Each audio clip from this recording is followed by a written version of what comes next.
Hai semua, Assalamualaikum warahmatullahi wabarakatuh. Oh iya, sebelumnya gimana nih kabarnya teman-teman semua? Lagi musim batuk pilek ya. Dan aku juga lagi radang tenggorokan. Jadi maklum ya kalau suaranya rada serak-serak gitu.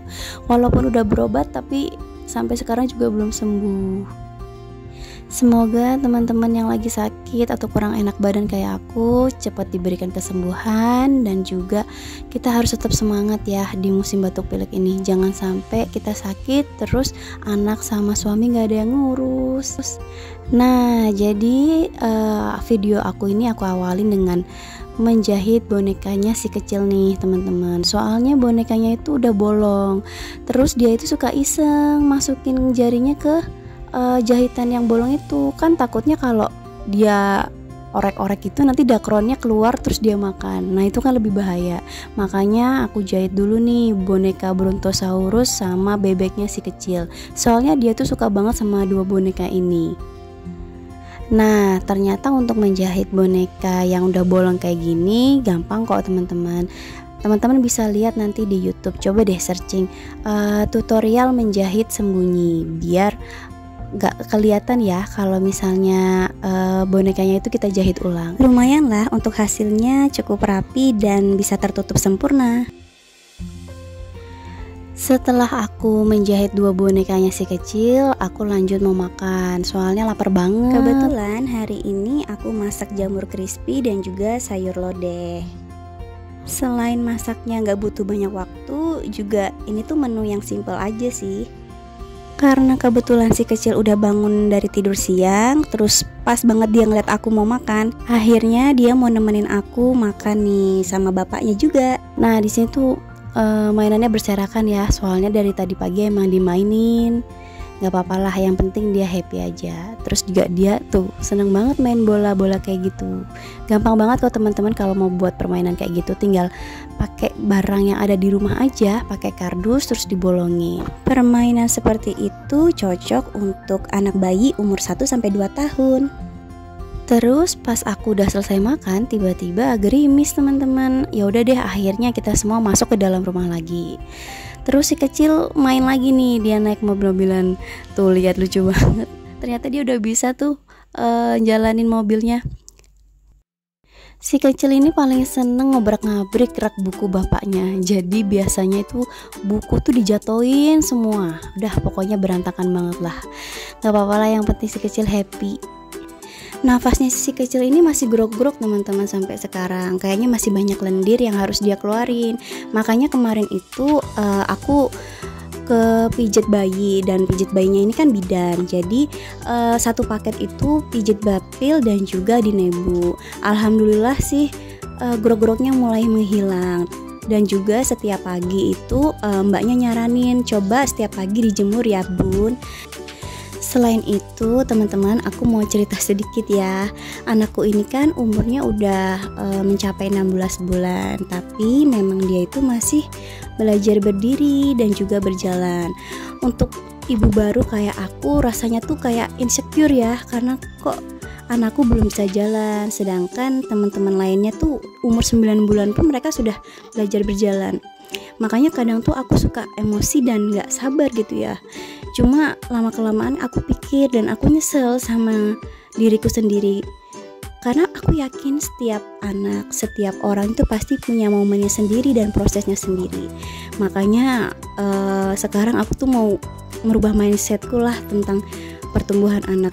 Jangan sampai kita itu memaksakan kehendak diri kita terhadap anak kita sendiri.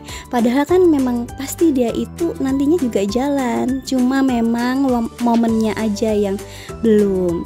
Semoga kita semua sebagai ibu ini dikasih sabar yang luas dan juga selalu berusaha untuk bisa membersamai anak-anak kita sampai menjadi orang yang baik, orang yang soleh dan berguna. Amin. Oke, nah sekarang aku mau buat budgeting plan untuk bulan Oktober ya teman-teman. Aku buatnya tuh di akhir bulan September. Sebenarnya ini mempermudah aja sih, supaya nanti kalau Pak suami sudah gajian, kita tinggal masukin aja uangnya ke pos anggaran yang sudah kita buat. Dan juga kita itu bisa menghindari dari yang namanya kalap. Karena udah megang duit tuh kayak serasa tuh kayak mendadak gitu ya, padahal gajinya nanti tuh harus dipos-poskan dan juga gak bisa kita pakai untuk foya-foya. Bisa-bisa kita gak makan dong selama sebulan. Untuk budget bulan Oktober sebenarnya gak terlalu berbeda dengan bulan-bulan sebelumnya, karena untuk pengeluarannya sama aja sih. Yang berbeda cuma ada aku harus beli beras dan aku mengalokasikan untuk dana jaga-jaga. Nah, alhamdulillahnya aku itu belum pernah beli beras, teman-teman. Dulu sih pernah sekali, tapi biasanya kalau ibu mertua datang ke sini itu pasti dia bawain beras, dan juga aku pasti dapat beras dari simbahku, makanya nggak pernah beli beras deh. Seperti biasa, pertama kali kita budgeting, yang harus kita buat pos anggarannya adalah pos fixed expenses atau kewajiban. Yang pertama tetap sama ya, bayar iuran BPJS, kemudian iuran komplek, kemudian pembayaran sampah, terus juga wifi. Di sini sih jumlahnya sama kok kayak di bulan September kemarin. Untuk BPJS tetap di 335.000, iuran komplek 120, sampah 30.000 dan wifi 275.000. Kalau di total semuanya 760.000 rupiah. Oh iya, sebelumnya aku mau berterima kasih untuk teman-teman yang sudah setia nonton videoku, dan untuk teman-teman yang baru gabung ke channel YouTubeku, salam kenal ya. Semoga videoku ada manfaatnya. Lalu untuk video budgetingku ini semua sepengalamanku pribadi ya teman-teman. Aku juga masih pemula yang terus belajar, karena memang aku belajar sendiri. Aku lihat YouTube, terus juga dari Instagram orang-orang yang udah mulai budgeting lebih dulu daripada aku. Makanya aku juga masih belajar nih untuk cari formula supaya keuanganku stabil. Nah, budgeting ini kan memang aku buat khusus untuk keluargaku ya. Jadi memang tidak bisa disamakan dengan budgeting teman-teman semua di rumah. Anggap aja ini sebagai gambaran apabila teman-teman mau mulai budgeting.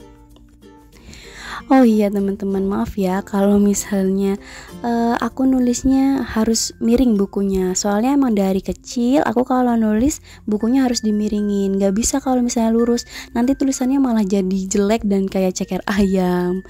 Kalau teman-teman sendiri gimana? Lebih seneng nulisnya miring atau bukunya tuh bisa lurus kayak gitu?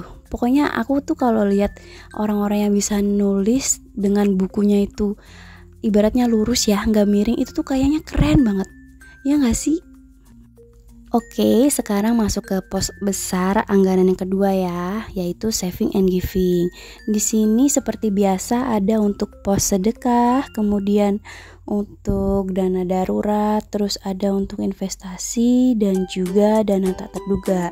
Nah, nggak seperti bulan-bulan sebelumnya, kali ini aku ada anggaran sendiri untuk uang jaga-jaga, karena kita nggak tahu ya ke depan itu misalnya ada yang minus atau apa gitu ya. Untuk pegangan aku sebagai istri bisa pakai uang jaga-jaga ini.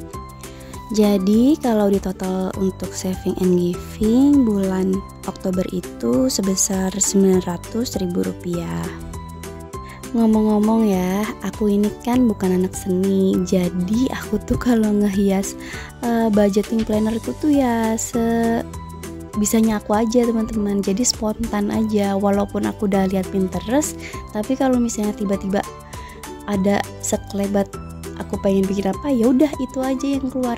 Makanya ya nggak terlalu bagus juga sih, tapi yang penting aku happy aja untuk ngehias-hias budgeting plannerku biar makin semangat. Oke, untuk teman-teman yang mau belajar budgeting nggak usah mikirin harus dihias-hias sedemikian rupa, karena memang lettering itu susah dan juga nggak semuanya itu bisa ngehias. Yang penting rapi aja, tulisannya bisa dibaca, dan kita tuh bisa termotivasi untuk mengelola uang dengan baik ya. Untuk pos anggaran yang ketiga adalah biaya hidup atau living cost.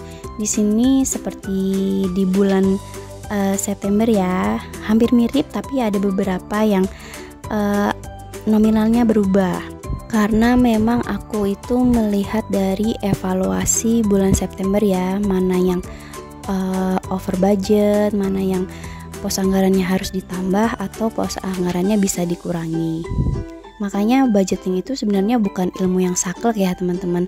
Jadi misalnya teman-teman nanti misal ya di tengah bulan boncos atau gimana, coba dirombak lagi deh budgetingnya, nggak masalah, nggak harus ngikutin budgeting plan di awal bulan. Soalnya nanti kalau teman-teman kayak gitu bisa stres sendiri, malah jadi kacau semua.